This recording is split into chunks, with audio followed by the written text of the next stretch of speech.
세무사 일 하시면서 가장 힘든 점은 뭐세요? 가장 힘든 점은 서비스 일이다 보니까 금액이 어떻게 측정되어 있지 않습니다. 자기가 일한 만큼 보수를 받고 싶어 하는데 그걸 인정 안 해주는 사업자분들이 좀 계세요. 그래서 저희가 열심히 일을 하고서 대가, 수수료 그걸 제대로 못 받았을 때가 너무 힘듭니다. 세무사의 가장 그 기본적이라고 할 수 있는 기장료도 정해져 있는 게 아니에요? 네, 정해져 있지 않습니다. 그렇기 때문에 일의 난이도에 따라서 또는 일의 양에 따라서 그 기장료가 천차만별합니다. 그리고 이미 지금 20년 동안 일을 하고 계시지만 세무법이라는 게 계속해서 바뀌잖아요. 매년 바뀌어요. 그래서 공부를 거의 매년 꾸준하게 끊임없이 해야 된다고 하더라고요. 소위 말해서 12월 달 되면 그 국회에서 땅땅땅 개정안이 올라오고 저희 세무사들이 이제 공부합니다. 아, 내년도 세법이 어떻게 바뀌는구나 공부를 하고 그거를 기초로 납세자들 즉 사업자분들 대상으로 돌아다니면서 이제 설명을 해주죠. 직업에 있어서 자랑스러웠던 순간이 있으신가요? 제가 거래하고 있는 대표님들의 경제적인 이익, 즉 자산이 늘어나는 모습들, 그분들이 경제적으로 행복해질 때가 저는 가장 자랑스러운 순간이라고 생각을 합니다. 세무사의 연봉은 어떻게 되나요? 금문세무사 요즘 한 3,500에서 4,000 정도 초봉이고요. 그때부터는 이제 자기 연차에 따라서 뭐 5,000, 6,000 갈 수도 있고 개업을 하게 돼서 연차가 올라가면 올라갈수록 자기 능력껏 뭐 1억도 될 수도 있고요. 뭐 2억도 될 수도 있고 개인마다 다 틀립니다. 세무사님들 중에서도 물론 뭐 상위이겠지만 잘 버시는 분들은 어느 정도 버세요? 제가 주변에 보면서 진짜 잘 번다 하시는 분들은 2억 이상인 분들이 꽤 있으신 것 같아요. 월? 연요. 네. 2억 이상에서 5억도 있고 10억이신 분도 있는데 그런 분들은 진짜 상위 0.1% 안에 드시는 분들이고요. 그 잘 버는 얘기가 나와서 하는 말인데 잘 벌수록 많이 내는 게 또 세금이잖아요. 근데 세무사님은 직업이 세무사니까 내 세무에 대해서 더 잘 알 거고 잘 내나요? 아니면 어떻게든 아끼나? 그 납세자들을 설득을 하고 절세를 할 수 있도록 또는 탈세를 하지 말도록 우리가 설득을 해야 되는 직업이기 때문에 세무사들은 100% 신고를 다 하고 세금을 최대한 잘 내려고 노력합니다. 탈세를 말리고 절세를 시키는 거죠. 절세에 대한 개념에 대해서 한번 말씀해 주세요.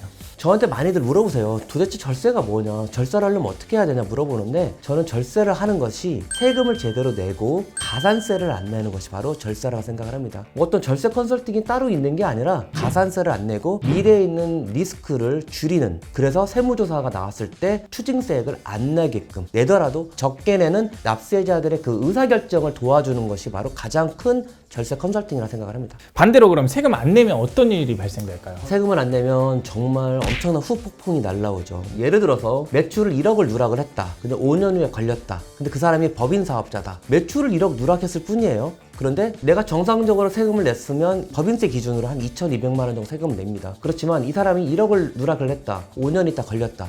세금이 1억 넘게 나옵니다. 그러면 아까 제가 말씀드렸던 2,200만 원과 1억을 비교를 한다면 8천만 원이 더 내는 거잖아요. 그러니까 그 8천만 원을 안 내게끔 하는 그게 바로 절세인 거죠.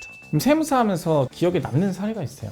제 거래처 중에 사업이 좀 안 좋게 돼서 집도 좀 많이 날리고 재산도 많이 날리셨다가 다시 시작하신 분이 계시는데 다른 세무사랑 일을 하고 있다가 저한테 오셨는데 오시게 된 이유가 딱 하나예요. 나 이런 걸 하는데 세무사는 이거 해도 돼요? 안 해도 돼요? 하는데 제가 적극적으로 그분에게 도움을 많이 드렸어요. 그래서 현재 그분이 저를 만나면서 집도 사게 됐고 배당이라는 좋은 제도를 통해서 좋은 차도 바꿨거든요. 그분이 저에게 감사하는 표현을 들을 때마다 저는 아, 내가 세무사가 잘 됐구나. 저분에게 필요한 행위를 했구나. 그럴 때마다 기분이 좋습니다. 그 세무사분들도 직업병이라는 게 있어요?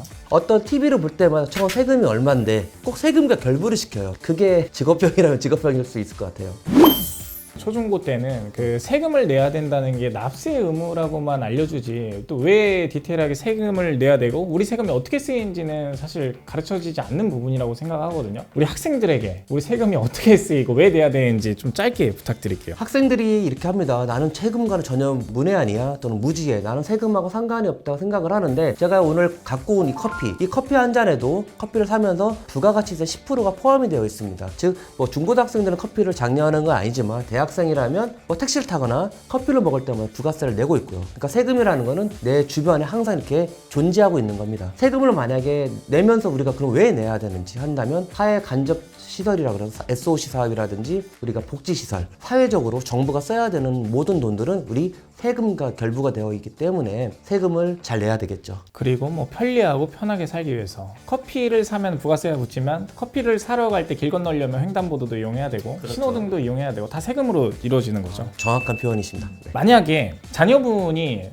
아빠 난 세무사가 되겠습니다 하면은 추천하실 거예요? 우리가 소위 그 이세돌 그 알파고 나온 이후로 AI라는 것들이 너무 많이 나왔잖아요. 그러니까 AI가 되면서 가장 없어지는 직업 1순위 중에 하나가 세무사라고 제가 기사를 본 적이 있습니다. 근데 그걸 볼 때마다 과연 없어질까? 없어지는 직업을 내 자녀에게 추천을 해야 될까 생각을 하는데 결론적으로 말씀을 드린다면 저는 자녀가 세무사를 한다 그러면 저는 가르치고 물려줄 의향이 있습니다. 아무리 AI가 도입이 된다고 하더라도 계량적인 거는 AI가 다 해줄 겁니다. 그렇지만 최종적으로 판단하는 거에 대해서는 사람이 해야 된다 생각을 합니다. 판사님이 하는 판결이 사람마다 다르듯이 꼭 AI가 있다고 하더라도 역할이 필요하기 때문에 자녀가 한다 그러면 적극적으로 밀어줄 생각이 있습니다.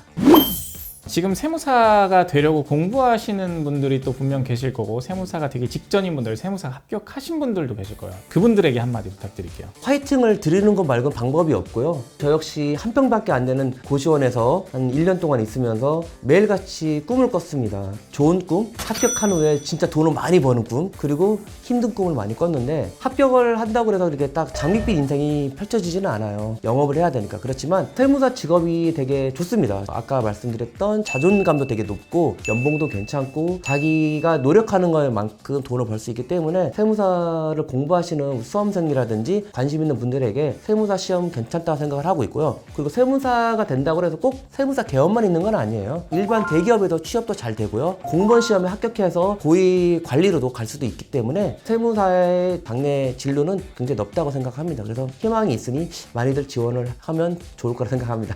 마지막으로 나에게 세무사란? 나에게 세무사란 납세자의 경제적 이익을 최극대화시킬 수 있도록 의사결정을 도와주는 사람이라 생각합니다. 나와주셔서 감사합니다. 네, 감사합니다. 아유, 이렇게 초대해 주셔서 너무나 영광입니다. 네, 감사합니다. 감사합니다.